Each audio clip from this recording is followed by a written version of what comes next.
원고 적격도 논점이 상당히 많죠. 그래서 중간에 한번 끌었는데 이게 1시간 반 이상 연속으로 촬영을 하면 지금 핸드폰으로 촬영을 하고 있는데 이게 과열돼 가지고 중간에 또 끊기는 문제가 발생하더라고요. 그래서 적당한 때 어쩔 수 없이 끊었는데, 자, 288회 법률의 범위 보호규범론인데 이거는 2차 사례 논점에서 써먹을 그거고, 객관식에서는 뭐 그렇게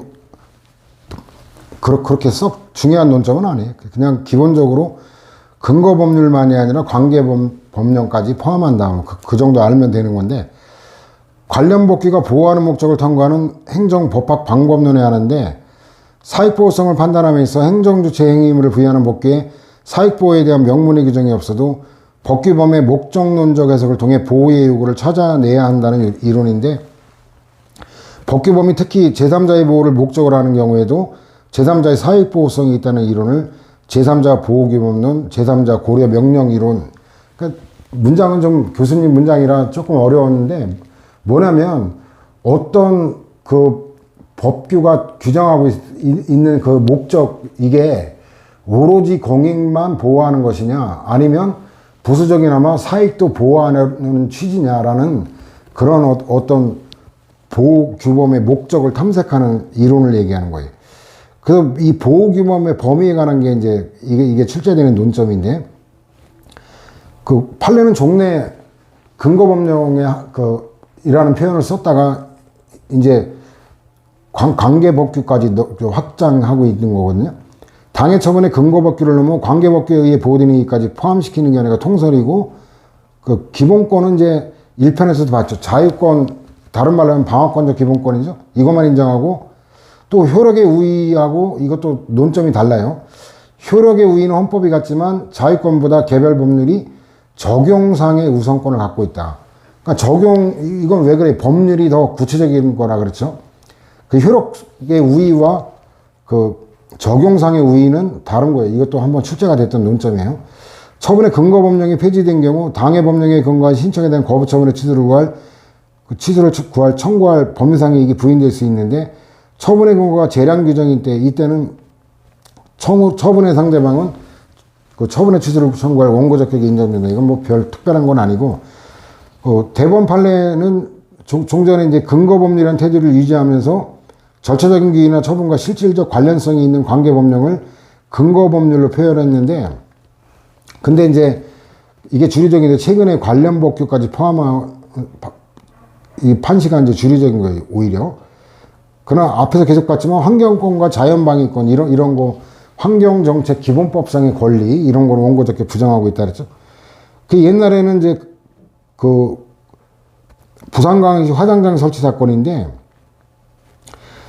이게 이제 그 도시계획법 요게 이제 근거 법령이었어요. 화장장 설치 사건에. 근데 이제 이게 도시계획 시설에 관한 거니까 그런데, 근데 여기에 이제 화장장일 때는 관계법규가 뭐냐면 당시 매장 및 묘지 등에 관한 법률, 여기에 정하는 바에 따른다 이렇게 돼 있었죠. 그래가지고 근거법규인 도시계획법에 아무리 봐도 사익보호 표지를 못 찾겠는 거예요. 그래서 여기서 포기를 하면 각하한다 밖에는 안 되죠. 근데 여기서 포기를 안 하고 그 관계법규에 해당하는 매장 및 묘지 등에 관한 법률에 사익을 보호하는 표지 그럴듯한 걸 찾아내가지고 원고 적격을 인정한 거예요. 그래서 이 근거법규에 한정하는 것보다 관련 법규까지 인정하는 게 원고 적격의 범위를 넓히는 것이다 라는 걸 이해하면 될 거예요. 도시계획의 내용이 화장장에 설치해 가는 것일 때에는 도시계획법 12조 이게 이제 근거법률이고, 이것만이 아니라 매장 및 묘지 등에 관한 법률과 시행령 역시 표현은 근거법률인데 해석상 관계법률로 해석을 했던 거예요. 따라서 여기 보면 사익보호 표지를 찾아냈죠. 그래가지고 이제 그 사례 풀이할 때는 항상 이렇게 법률 주어지면 그 법률의 사익보호 표지를 적당한 걸 찾아서 답안에 인용을 해줘야 됩니다. 그 객관식 수험생들은 상관없는데, 요런 거 그 문제지에 주어지면 이걸 반드시 답안에 반영을 해야 돼요. 자, 일단 사익보호 표지가 뭐냐? 공설화장장은 20호 이상의 인가가 밀집한 지역, 학교 또는 공중이 수시 집합하는 시설 또는 장소로부터 1000m 이상 떨어진 곳에 설치하도록 제한을 가하고, 화장장이 혐오시설이고 그러니까. 또 국민보건상 위해를 끼칠 우려가 있는 지역, 또 주거지역, 상업지역, 공업지역, 녹지지역 안에 풍치지구 등의 공설화장장 설치를 금지하는 규정을 찾아낸 거예요. 그리고 해석을 어떻게 했어요? 이거에 의해 보호되는 부근 주민들의 이익은 도시계획 결정 처분의 근거 법률에 의해 보호되는 법률상 이익이다. 근데 오늘날은 이제 근거 법규만이 아니라 관련 법규까지 명시적으로 판시하고 있다. 그 다음에도 마찬가지고. 그 다음에 네 번째 판례는 자유권인 구속된 피고인 또는 피의자의 타인과의 접견권. 그래서 만나고 싶은 사람을 만날 수 있는 자유. 이게 이제 저기거든요. 뭐라 그러나. 경조사 관련되는 거예요. 결혼식에 하객을 만나가지고, 접대하는, 만나고 싶은 사람 만날 수 있는 자유. 이게 헌법상 기본권인데 자유권이기 때문에 이건 인정했는데, 환경권과 법률이긴 하지만 기본자 들어가는 건 얘기는 다르다 그랬죠. 환경정책 기본법상의 권리, 이거는 다 부정하고 있다라는 거고. 그 다음에 6번 판례는 미리 봤죠. 넘어가고. 헌재도 자유권적 기본권인 경쟁의 자유, 이건 직업의 자유의 일 내용이거든요. 알 권리, 이거 원고적격 인정. 그 다음 이제 유형화에서 인인소송은 이웃인자, 사람인자, 이웃사람 간의 소송을, 이웃사람이 제기하는 소송을 인인소송이라 그래요. 이웃하는 자들 사이에서 특정인에게 주어지는 수익적 행위가 제3자에는 법률상 불이익을 초래하는 경우, 이러면 불이익을 받게 되는 제3자가 이제 다투는 소송을 말하는 거죠. 그래가지고 이게 대한민국 최초의 인인소송이 청주시 우암동의 연탄공장 건축 허가 사건이에요. 이거는 주거지역, 청주시 우암산은 서울의 남산 내지는 북한산에 해당하는 허파에 해당하는 굉장히 공기가 좋은 데인데, 거기에 바로 연탄공장이 들어선다. 이거 엽기적인 사건이었죠. 자, 일단 환경 관련되는 건데, 아까 봤죠? 직접 침해받는 거에 한정되지 않고 침해받을 우려가 있다는 이유, 이것도 근거법규 관련 법규에 의해 개별적, 직접적, 구체적 이익으로 되면은 이건 인정되는데, 여기는 안 나오는데 증명하여야 원고적격 인정된다. 이거는 안 나오는데 뭐냐면 저건 밖의 주민의 경우 그래요. 환경영향평가 대상 지역 안의 주민은 추정돼요, 오히려. 그래서 저거는 좀 이따 부연 설명할 거고, 법률상 이익 인정 사례인데 주거지역 내에 거주하는 거예요. 주거지역 내에 인근 주민의 거주의 안녕과 건전한 생활환경의 보호이익, 연탄공장 건축허가 취소소송. 이게 대한민국 최초의 인인소송이고, LP가스 자동차 충전소에 인접하여 거주하는 주민들의 안전과 환경상 이익. 이것도 이거 폭발하면은 재산 다 날아가죠. 그 다음에 이거 폭발 위험이 있으니까 집값 떨어지겠죠. 이런 거 상식적으로 생각하면 되는 거고. 그 다음에 공설화장장, 이건 아까 봤죠. 부산광역시 화장장 사건이고, 토사 채취 허가지의 인근 주민들에게 토사 채취 허가에 취소할 이거 채취하면 먼지 날리고, 트럭 채취하는 과정에서 먼지 날리고, 트럭 운반 과정에 먼지 날리겠죠. 그 다음에 또 교통사고 위험도 높아지고, 조망 1조, 이거는 출제 가능성이 별로 없어요. 왜냐면 민사소송이거든. 다, 사건 번호가 다니까. 그래서 가볍게 보면 될 거고. 그 다음 광업권 설정허가 처분과 그에 따른 광산 개발과 관련된 후속 절차로 인해 재산상, 환경상 피해가 이거 예상되는 거죠. 토지나 건축물의 소유자나 점유자 또는 이해관계 및 주민들의 이익인데, 이거 증명한 경우에 한한다까지 이건 소화를 해야 될 거고. 그 다음에 고속도로에 편입된 토지 소유권자들이, 자, 이거는 단계를 나눠서 판시한 최초의 판례예요. 그래서 이건 사업 실시 계획 승인 단계, 이거는 인정했어. 사업 실시 계획. 이건 실시잖아, 실시. 이건 구체화된 거예요. 그러니까 인정인데, 요거하고 비교할 게 다음 페이지 가면 부정사례 있죠? 부정사례에 4번. 사업 시행자 지정 처분 단계. 이거는 사업 시행자로 지정만 된 거지, 아직 어떤 내용으로 사업이 구체화되는 건 아니잖아요? 요 단계에서는 부정. 이게 290이라고 비교해서 볼 거예요. 그 사업 시행자 지정 단계는 추상적이라 부정, 사업 실시 계획, 이거는 구체화된 단계니까 이때는 인정. 그 다음에 수돗물을 공급받아 이를 마시거나 이용하는 주민들이 근거 복규 및 관련 복규가 환경상 이익의 침해를 받지 않은 채 깨끗한 수돗물을 마시거나 이용할 수 있는 자신들의 생활환경상 개별적 이익을 직접적 구체로 보호하고 있으면 이거는 증명한 경우예요. 증명한 경우. 그 다음에 수도에 관계된 게 인정된 게 두 개죠.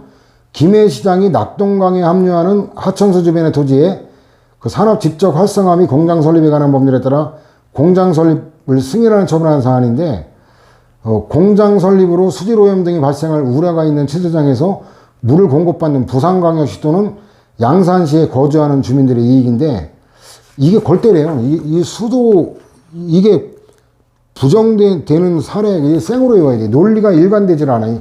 일단 요지를 한번 봐볼까요? 수돗물을 공급받아 마시거나 이용하는 주민들이 인정받기 위한 요건인데, 그래서 이건 다음 페이지 가면 핵심이 공장 설립 승인 처분, 이걸 외울 수밖에 없어요.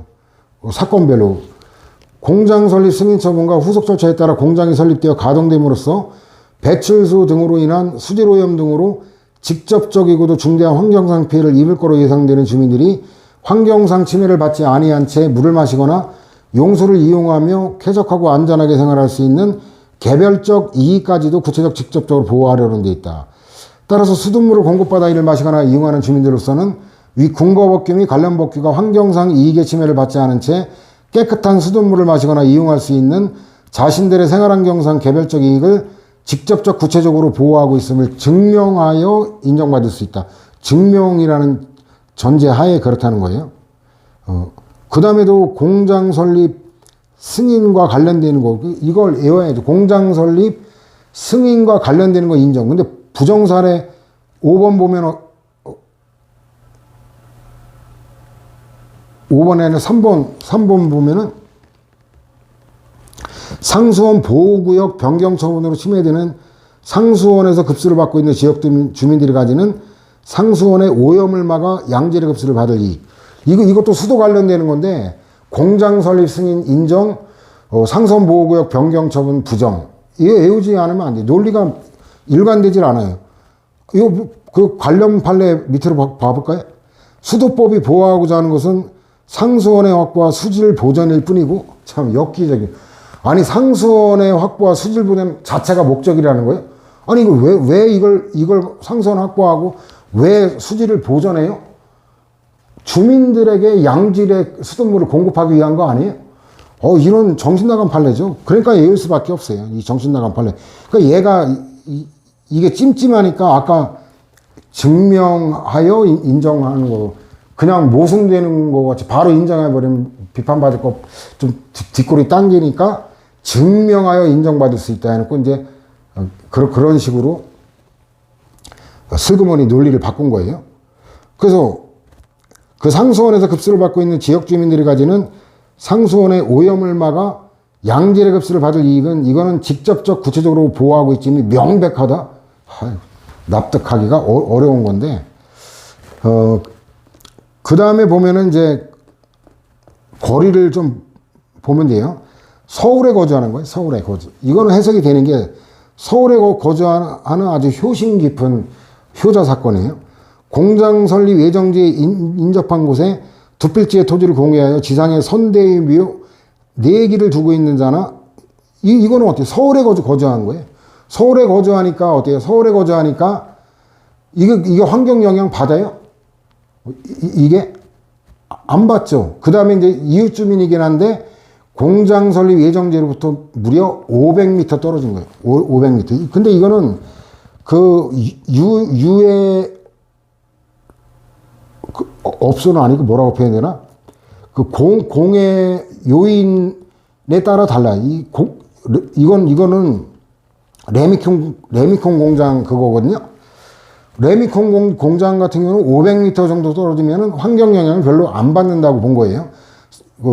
살고 있는 주민 등의 공장 입지 지정 승인 처분이 취소됨으로 인해 그 토지 및 지상의 묘소가, 묘소가 환경권의 주체예요. 참, 이거 변호사, 대리한 변호사도 참 웃긴 놈인데, 묘소가 분진, 소음, 수질 오염 등의 해를 입을 우려해서 벗어나니, 이거는 뭐 당연히 부정되는 거죠. 근데 아까 화장장, 그 사건은 1kg까지, 화장장 같은 경우는 1kg까지 인정했는데, 요 레미콘 공장 관련되는 거는, 이거는 500m, 3번은 미리 받고, 4번도 받고, 그 다음에 이제, 5번 판례, 이것도 바로 다음 페이지 요지로 갑시다. 그 두 번째 판례 보면 아까 그 단계별로 나눈다 그랬죠. 민간 투자 사업 시행자 지정 처분, 그 시행자 지정 이것 자체로 재산권이 침해되는 것도 아니고 이건 추상적인 단계이기 때문에 타인의 토지 출입 등 20조에 의한 토지 등의 수용 사용은 사업 실시 계획의 승인을 받은 후에야 가능하다. 그러니까 사업 실시 계획 승인 단계에 이르러야 인정한다는 게 연결되는 거고, 그 다음 세 번째 판례 본문으로 가면 두 번째 줄, 생태 자연도는 토지 이용 및 개발 계획의 수립이나 시행에 활용하여 자연환경을 체계적으로 보존 관리하기 위한 것일 뿐이지 1등급 권역의 인근 주민들이 가지는 생활상 이익을 직접적이고 구체적으로 보호하기 위한 게 아님이 명백하다. 이것도 외워야 돼요. 이것도 뭐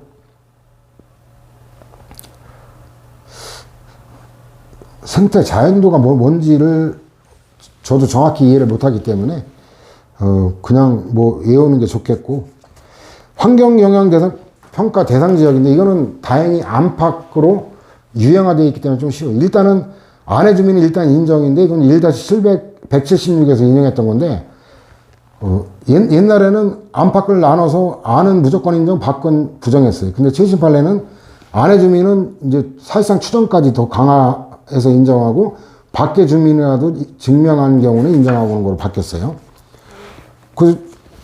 보면은 환경영향평가 대상 지역 내 주민, 그 다음에 속리산 용화 집단시설지구, 속리산 문장대에다가 그 용화 집단시설지구 해가지고 온천 개발 사업을 한 거예요.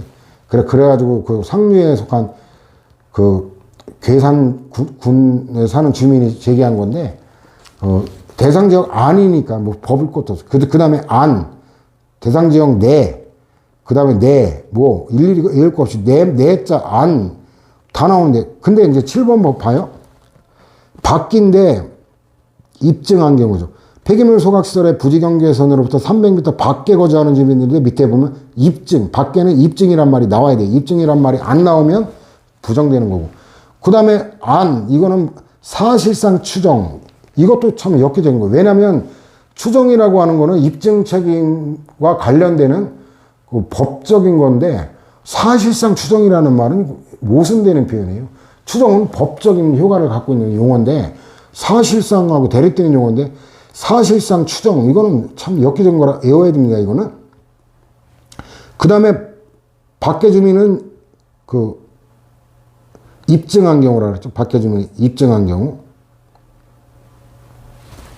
그래서 이건 안과 밖으로 큰 제목으로 묶어버리는 게 나을 것 같기도 하고. 그 다음에 사전환경 검토 협의 대상 지역이죠. 그 다 유사하다고 보면 돼요. 환경영향 평가하고.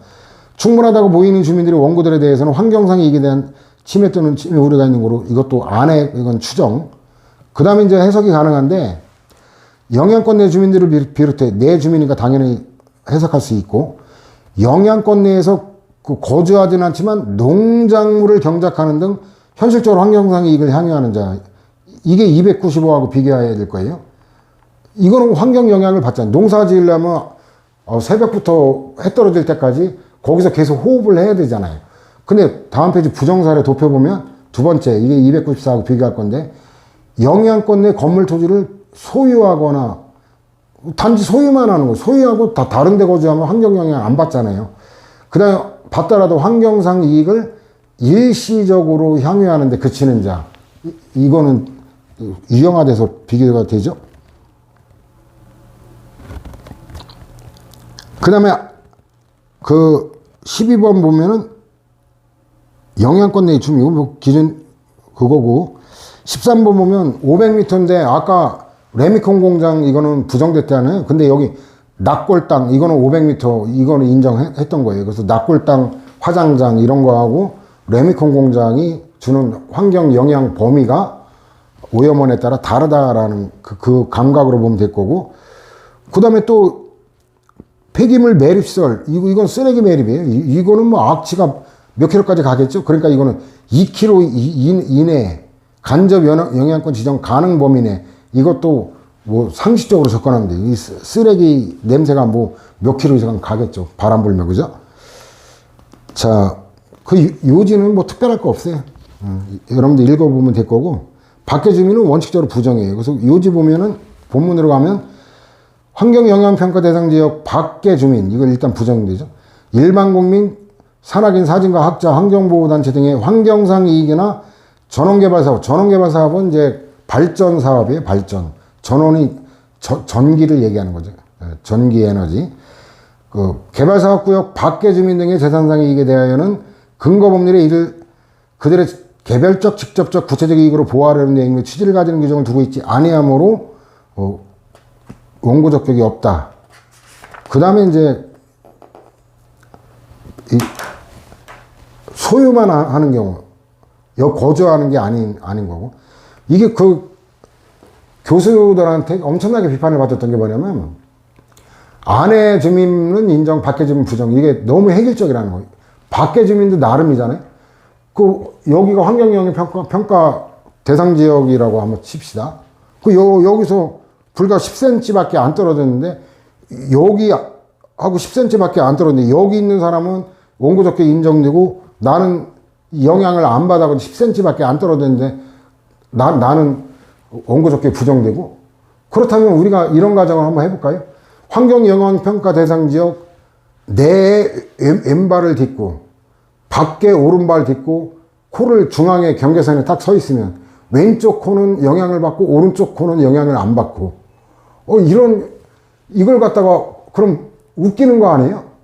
너무 이건 획일적이라는 거예요. 밖의 주민도 바로 뭐 몇 미터 떨어진 주민하고 안의 주민하고 뭘 차이가 별로 없잖아요. 근데 몇 킬로 떨어진 주민하고는 차이가 있을지 몰라도, 이 거듭된 비판에 드디어 판례가 밖의 주민도 이제 증명 책임을, 이거 쉬운 일은 아니에요. 증명한다는 게 쉬운 일은 아니지만 어쨌든 그래도 무조건 부정하던 거에서 비판 끝에 결국은 어느 정도 증명이라는 책임을 부담시키는 전제로 원고 적격을 그나마 인정한 거죠.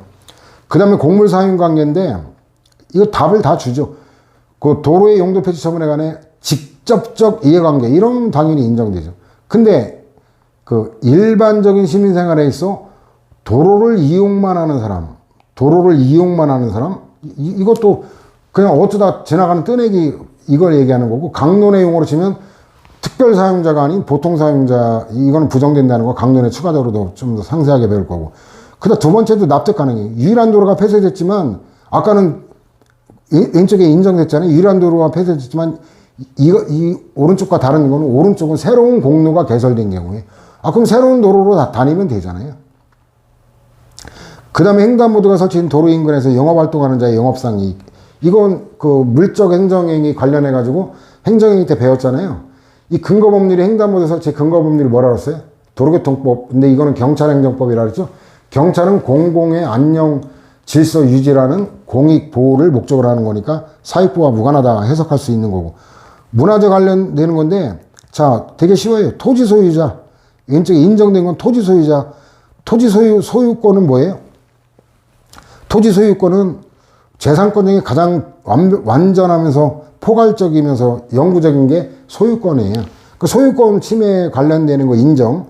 근데 오른쪽에 보면은 뭐냐면, 그 공원 경관에 대한 조망의 이익이나 문화재 매장 가능성, 문화재 발견에 의한 표창 가능성에 따른 일반 국민으로서 문화재 보호의 이해관계인데, 이게 공주시 옥룡동의 금강빌라 그 거주하는 주민들이 제기한 소송인데, 저는 처음에 그 오해를 했어요. 야, 이 백제 수도였던 이 공주 시민들의 그 의식이 문화재 보호를 위해서 이렇게 그 시간하고 돈 들어가면서 소송까지 하는구나. 각하되긴 했지만. 그래서 궁금해가지고 제가 직접 한번 금강빌라를 여행하는 게, 공주 여행하는 김에 내비를 찍어가지고 직접 찾아가 봤어요. 아, 그랬더니 이게 이해가 된 거예요. 뭐냐면 그 금강빌라 뒤에 숲이 있었어요. 그리고 그 뒤에 뭐가 있냐면 공산성이라고, 거기가 웅진이었죠, 당시에. 웅진으로 천도했을 때, 그때 뭐 야반 도주하듯이 그냥 급하게 옮겨갔죠. 그래. 그때 당시에 그 수도의 터가 거기, 왕궁이 거기 아니냐고 추정되는 건데, 그래, 옛날에는 어때요? 거기 공산성이라는 문화재도 금강빌라에서 베란다 열면 보였고, 그 다음에 거기 성벽과 금강빌라 사이의 숲길을 산책로로 이용을 했던 거예요. 근데 가보니까 거기다 아파트가, 이 금강빌라보다 더 높은 아파트가 그 공산성 성벽과 금강빌라 중간에 이거 들어서니까 어때요? 이제 아침에 그 베란다 문을 열면 금강 아파트가 보이는 거예요. 이래가지고 결국 조망권 침해되니까 집값이 뚝 떨어지겠죠? 그래가지고 제기한 소송이에요. 그래서, 옛날에 농담 삼아 그런 얘기 많이 했는데, 판례와 함께하는 여행, 이래가지고 제가, 카페 거기다가 그 시험 끝나고 그 신청을 받아가지고, 판례 본고장 가가지고 여행 겸 판례 공부, 이걸 하는 거. 그리고 더 농담 삼아 은퇴하면 여행사 차려가지고 그 판례와 관계되는 전문 여행사를 한번 만들어 보겠다 했는데, 그 농담이었고, 뭐, 그래서 제가 뭐 여행 가이드로 직업생활 할 건 절대 아니겠지만, 그 여기도 현장 가보니까, 이해가 되더라고요. 재밌는 사건들이 많아요. 그 한라해상 국립공원 그 토속 채취허가, 그것도 당시 여천이었죠. 지금 여수시 그 돌산, 거기는 못 찾았어요. 거기도 여러 번 여행을 가긴 한데 여수가 워낙 좋아서. 자, 그리고 그 다음 백이정 선생의 그 명예나 명예감정, 이거는 원고적 격이든 협의소이든 인정이 안 돼. 이게 304하고 연결되거든요. 304에 가면은 맨 밑에 판례 보면 명예, 신용 등 인격적 이익은 제외하는 게 판례 입장이에요. 학설은 다설은 인정하는데 이게 296하고 연결되는 거. 하여튼 판례는 명예나 명예감정 이 말 나오면 일단 부정한다라고 일단 보면 돼요. 저건 뭐냐면 그 백이정 선생 감요 지정 사건인데, 저기는 못 가봤어요. 왜냐면 저기도 남해, 경상남도 남해에 있는데, 남해도 그 이순신 장군이 노량해전에서 전사했다고 알려져 있는데, 정작 의문이 드는 거는 시신이 없죠. 그래서 지금 충남 아산에 이순신 장군 묘지가 있는데 저는 거기는 한 번도 안 갔어요. 왜냐면 거긴 시신이 없는 그냥 가묘예요. 가짜 묘예요. 가짜 묘에 참배하는 의미가 없어서 그런데, 그래가지고 그게 상당히 의문으로 지금도 막 논란이 있죠. 그때 당시 전사한 게 아니라 역적으로 몰려 숙청될까봐 몰래 숨었다. 그 곽재호 장군, 홍위 장군으로 불렸던 곽재호 장군도 외란 끝나자마자 바로 잠적해서 그 이후에 어떻게 돌아가셨는지가 기록에 남아있질 않아요. 왜냐면 왕권이 극도로 떨어져 있는데 이 존경받는 무장들이 고스란히 존재하면, 그러면 왕권을 위협할 소지가 있다. 역적으로 몰아죽이고 이럴 가능해서 농후했거든요. 그때 어느 장군인가 이름이 생각이 안 나네요. 그 호남 지역에 어느 의병장 역적으로 몰려가지고 죽여버렸어요. 그래가지고 이순신 장군도 그것 때문에 잠적한 거다. 그때 사망한 게 아니라, 뭐 이런 논란이 있는데, 뭐 진실은 저도 알 수가 없는데, 어쨌든 이 가묘예요, 가묘. 그래가지고 여기가 이제 그 고려말 대유학자죠. 백이정 선생의 그 전에 오는 묘다 해가지고 이제 백이정 선생의 후손들이 제기한 거예요. 진짜 묘를 후손들이 다른 데 있는 진짜 묘를 이렇게 그 기재사 지내고 있는데, 이 가짜 묘에 대해서 문화재 지정하니까 명예가 훼손됐다고 했는데 뭐 부정된 거예요. 그 다음에 기타 사례 보면은 조합설립 추진위원회 구성에 동의하지 아니한 정비구역 내 토지 등 소유자가 조합설의 추진이어 설립 승인 처분에 취소를 구할 원고 적격 인정. 왜냐면 이거는 이제 1편의 배경 지식 있죠. 공공조합은 가입이 강제예요. 복수도 허용이 안 되고. 그러니까 내가 원하지 않아도 여기에 휘말리게 돼 있다는 게 배경이에요. 그래서 읽어보면 그런 내용이 나오는 거고. 그 다음에 재미있는 사건인데, 개발제한구역을 해제하는 내용의 도시관리계획 변경 결정에 대해 특정 토지 소유자가 자신의 토지가 그 해제 대상에 포함되어야 된다고 주장하면서 계획 변경 결정에 취소를 구할 이익인데, 이거는 뭐냐면 사촌이 땅을 사면 배가 아프다, 이 사건은. 왜냐면 개발제한구역에서 내 땅만 빠지고 공교롭게 다른 이웃주민들 땅이 거의 해제가 됐어요. 그러니까 이걸 취소하라. 그럼 취소하면 어떻게 되는 거야? 취소하면 내 땅이 해제되고 해제됐던 땅이 다시 묶이는 게 아니라, 나는 취소 판결이 있기 전이나 후나 나는 여전히 개발제한구역으로 묶여 있는 거고, 해제됐던 다른 주민들의 땅이 그 취소가 되니까 다시 개발제한구로 묶이는 거예요. 같이 죽자 이거죠. 같이 죽자. 나 혼자 죽는 꼴은 못 보겠다. 그거예요. 그래서 이건 지가 얻을 수 있는 이익, 협의의 소익도 없는 그런 사안이에요. 그 다음에 이제 도시계획설의 설치에 관한 도시관리계획 대상 지역 내 토지 소유자. 이거 도시관리계획 변경 결정으로 다툴 법률상 이익. 이거 토지개발 등 이용관계가 달라질 수 있죠. 저걸 뒤집으면. 그 다음에 BK 21 사업. 저거 말도 많고 탈도 많았던 사업이죠. 그래가지고 저거는 이제 원고가 누군지를 잘 봐야 돼요. 재단법인 한국연구재단이 갑대학교 총장에게 연구개발비의 부당집행을 이유로 해양생물유래 고부가식품 향장, 이게 뭔지 모르겠네, 향장. 한약기초제 개발 인력 양성 사업에 대한 2단계 두뇌 한국 사업, 21 사업, 협약을 해지하고 연구팀장, 그래서 원고가 연구팀장이 인정된 거예요. 그 총장이 아니라. 을에 대한 국가연구개발 사업에 3년간 참여 제한 등을 명하는 통보를 하자 의리했죠. 그래가지고 의리 인정된 거예요. 그 논고를 보면 두 번째 줄 연구개발비를 출연하는 거는 연구중심 대학의 육성은 물론 그와 별도로 대학에 소속된 연구인력의 역량 강화에도 목적이 있고, 사익보호성 표지죠. 국가연구개발사업에 대한 연구개발비의 지원은 대학에 소속된 일정한 연구 단위별로 신청한 연구개발과제에 대한 거지, 소속 대학을 기준으로 한 게 아니니까 그 팀장, 연구원에게 인정된다는 거. 경업자 소속은 경쟁 영업이죠. 그래서 이거는 이미 봤죠. 2편에서 봤는데,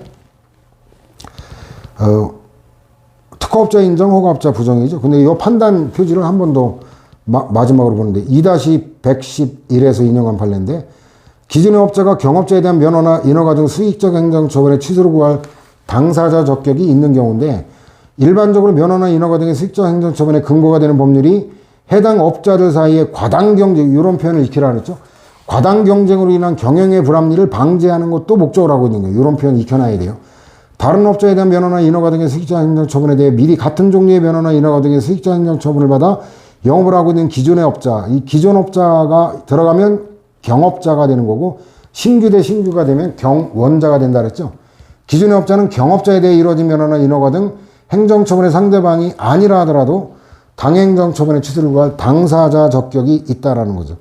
구체적 사례 특허업자 인정, 허가업자 부정인데, 예외적인 게 그 보건위생 국가재정을 위한 특별한 보호, 이거 다 배웠기 때문에 넘어갑니다.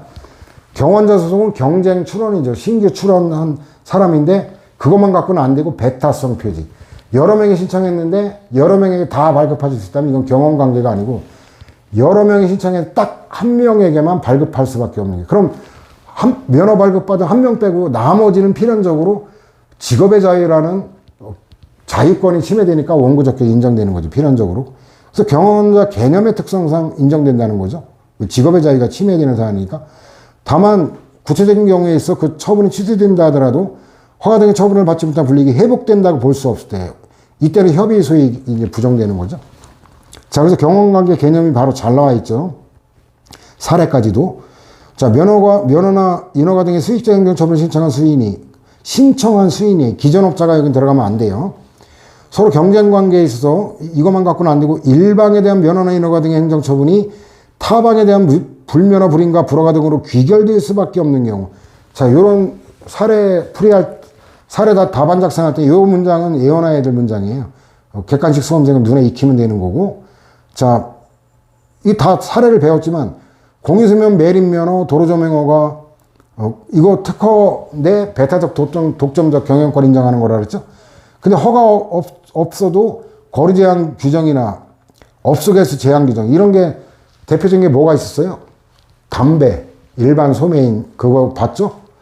비록 경업자나 경원자에 대해 이루어진 면허나 인허가 등 행정처분의 상대방이 아닌 제3자죠. 그렇다 하더라도 당행정처분의 취소를 구할 당사자 자격이 있다.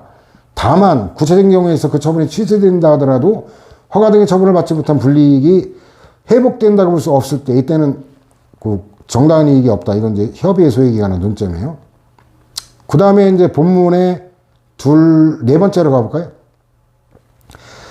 취소 판결이 확정되는 경우 판결의 직접적인 효과로 경원자에 대한 허가 등 처분이 취소되거나 효력이 소멸되는 건 아니더라도 행정처분 취소 판결의 기속력에 따라 판결에서 확인된 위법 사유를 배제한 상태에서 취소 판결의 원고와 경원자의 각 신청에 관해 처분 요건의 구비 여부와 우열을 다시 심사해야 될 의무가 있고, 이 재처분 의무라 그래요.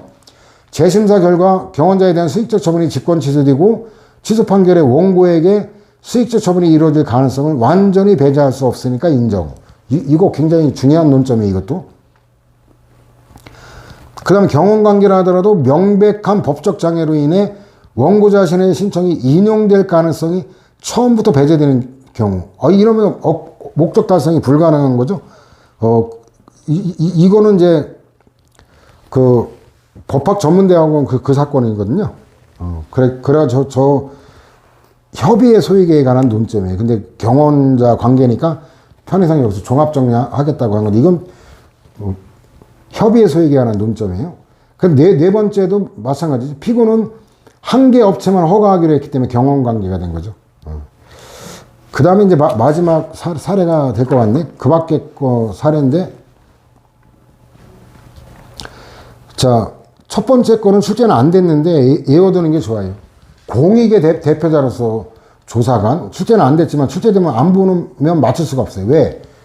사익보호를 요건을 하는 소송에서 공익의 대표자 인정하는 건 대단히 이례적이죠. 정보 공개는 모든 국민이 다 갖는다 그랬죠? 이건 봤던 거. 채석허가, 근데 이것도 수허가자 지위를 양수한, 이건 경우는 그 양수인의 직업의 자유가 침해되잖아요. 장사를 양수인이 승계를 못 받게 되니까. 이것도 다 이 편에서 봤던 거. 그 다음에 그 과세관청이 체납자가 점유하고 있는 제3자 소유의 동산을 압류한 경우, 자, 점유권이라는 게 민법상 권리거든요. 점유권, 핵심 점유가 보이죠? 소유권, 점유권, 이게 이제 물권이거든요. 그러니까 점유권. 그 다음에 제약회사가 그 보건복지부고시, 이거 취소를 구할 이익, 이거 아까 봤던 것 같네. 그죠? 그 다음에 그 해기사 또는 도선사 외해자로 해양사고 원인에 관계 있는 자가 해양안전심판원이 자신에 대한 시정 등 권고 제기를 취소를 구하기인데, 이거는 단순 권고가 아닙니다. 그 단순 권고가 아니고 그 의무와 관계되는 표지가 뒤에 나오죠. 그 다음에 이제 학교법인의 임원 취임 승인 신청 반려 처분에 대해 임원으로 선임된 사람. 이거는 뭐 임원으로서 직업의 자유와 관계되는 게 보이죠. 그 다음에 회원자 골프장의 기존 회원. 이거 회원 모집 계획서. 이거 수리를 요하는 신고 사례에서 1편에서 봤죠. 그 회원 모집, 회원제 골프장이에요. 그러면 이게 어떻게 돼요? 그 회원을 갖다가 이용 가능한 범위를 초과해가지고 엄청나게 많이 이걸 모집해버리면 회원들이 그 우선적으로 이용할 수 있는 횟수가 확 줄어들잖아요.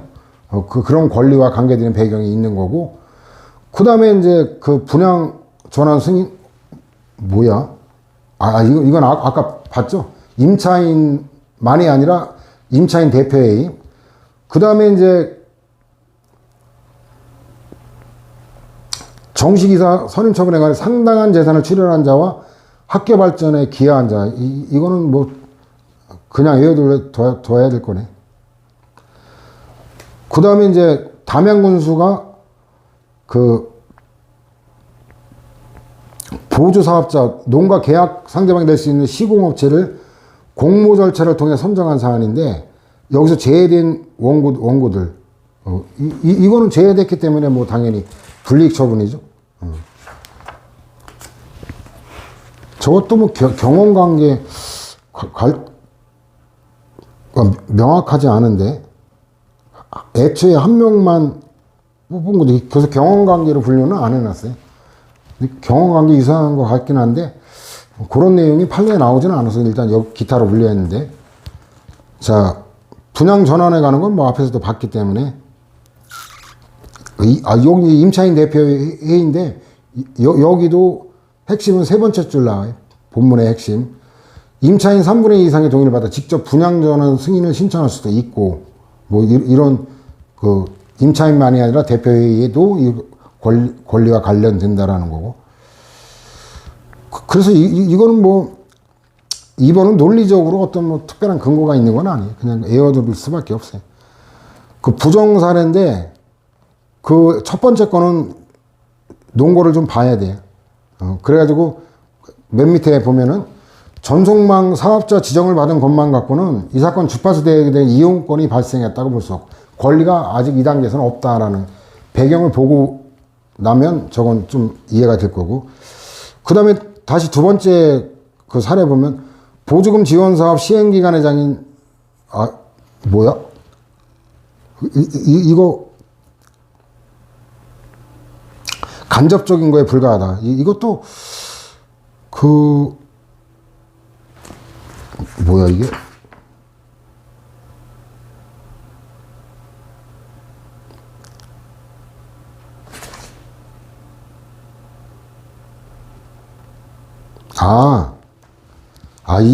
이게 그 300이라고 비교할 게, 선정 재결정, 자기들에게 침익이 되는, 그거를 다투는 거는 인정한 거예요. 근데 자기와 무관한 전체를 다투는, 그러니까 이거는 그 두 개를 다 주장했던 거죠. 그래서 자기의 권익을 침해하는 그 부분만 그 다투는 거는 인정. 근데 이게 선정제는 아까 인정되는 거 봤죠? 근데 선정된 업체들을 포함한 이것까지 포함한 거. 선정 및 선정 재행이 전체 취소를 구할 이거는 지하고 직접 관계된 게 아니기 때문에 요거는 부정된 거예요. 자, 이렇게 해서 오늘은 여기서 마무리하겠습니다. 수고 많았습니다.